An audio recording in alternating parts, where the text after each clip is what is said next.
Welcome to new TV Telugu. రాష్ట్రంలో ప్రస్తుత కరువు సహజ సిద్ధంగా రాలేదు. ఇది పూర్తిగా కాంగ్రెస్ ప్రభుత్వ వైఫల్యమే. ప్రకృతి తెచ్చింది కానే కాదు. ముఖ్యమంత్రి రేవంత్ రెడ్డి తెచ్చిన కరువు. ప్రభుత్వం సమయానికి కాళేశ్వరం నీళ్లు ఎత్తకపోవడం వల్ల ఈ పరిస్థితి దాపరించింది అని బీఆర్ఎస్ శాసనసభాపక్ష ఉపనేత సిద్దిపేట ఎమ్మెల్యే హరీష్ రావు విమర్శించారు.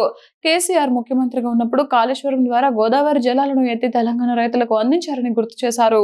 ఆ రోజుల్లో వానల కోసం దేవుళ్లను వేడుకునే పరిస్థితి ఉండేది కాదని చెప్పారు. గోదావరి నీళ్లొస్తే చాలు చెరువులు నిండేవి, కాలువలు పారేవి, పంటలు పండేవే.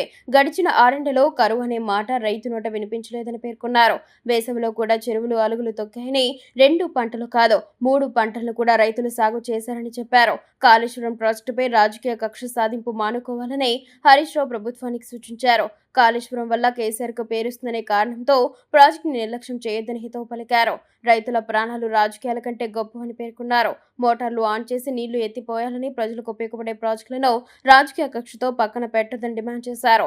కాంగ్రెస్ ప్రభుత్వం అధికారంలోకి వచ్చిన తర్వాత జరిగిన పలు ఘటనలు ప్రస్తావిస్తూ వాటిపై విచారణ ఎందుకు జరగలేదని ప్రశ్నించారు. ఎస్ఎల్బీసీ ప్రాజెక్టు వద్ద జరిగిన ప్రమాదంలో ప్రాణాలు కోల్పోయిన వారి ఆచూకీ ఏమైందే? సుంకిశాల పంప్ హౌస్ ఘటనపై ఎలాంటి చర్యలు తీసుకున్నా వాటిపై విచారణ జరపకుండా కాళేశ్వరం పేరుతో మాత్రమే విచారణ చేయడం రాజకీయ కక్ష కాదా అని ప్రశ్నించారు.